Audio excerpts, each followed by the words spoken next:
ආයිබෝවන් දැන් ඔයාලට අද අපි කියලා දෙන ගාන තමයි මේ බෝඩ් එකේ තියෙන්නේ. හරිද? බලන්න කියවල චුට්ටක්. පැතුම් තමා ළඟ ඇති රඹුටන් ගෙඩි වලින් 4න් එකක් හා ඉතිරියෙන් 3න් එකක් දුන් විට 10ක් ඉතිරි විය. පැතුම් ළඟ මුලින් තිබූ රඹුටන් ගණන සොයන්න. මේක මාරම ලේසි පුතේ. මන් දැන් හදන විදිය කියලා දෙනවා. ඔයා චූට්ටක් බලා ගන්න. හරිද? පැතුම් තමා ළඟ ඇති රඹුටන් ගෙඩි වලින් 4න් එකක්. ඒ කියන්නේ මෙන්න මේ තමයි රඹුටන් ගොඩ. හොඳට බලා ගන්න. මේ තියෙන රඹුටන් ගොඩ. දැන් ඔයා දන්නවනේ 4න් එක කොහොමද අඳින්නේ කියලා නේද? මේ ගොඩ සමාන කොටස් 4කට බෙදන්න ඕනේ. මෙන්න තියෙනවා. හරිද? මේකෙන් එකක්. මෙන්න මේක.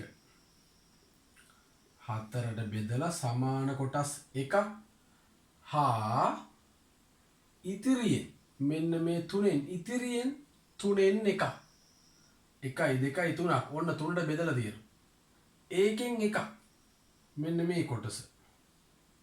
මොනවා හරි එකක් කෑල්ලක්. එකක් දුන් විට 10ක් ඉතිරි විය. මෙන්න මේ දෙක පුතේ 10යිලු. මේ කොටස 10යිලු. ඒ කියන්නේ එක කෑල්ලක් කීයද?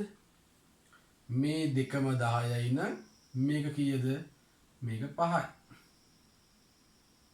එහෙනම් මේකත් 5යිනේ. මේ කෑල්ල 5යි නම් මේ කෑල්ලත් 5යි. එහෙනම් මේ කෑල්ලත් 5යි මේ කෑල්ලත් 5යි.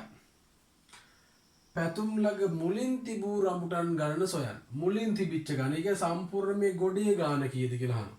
එහෙනම් 5 එව්වා 4ක් කීයද? 5යි 5යි 10යි. 10යි 5යි 15යි. 15යි 5යි 20යි. උත්තරේ කීයද එහෙනම්? 20යි. පැහැදිලි නේද? දැන් මේක ආපහු වතාවක්. එක වතාවක් ආපහු මූලේ ඉඳන් බලන්න. හොඳට දෙපාරක් තුන් පාරක් විතර බලනකොට ඔයාලට තේරෙයි මේක හැදුවේ කොහොමද කියලා. පැහැදිලි නේද? එහෙනම් ආයිබෝවන්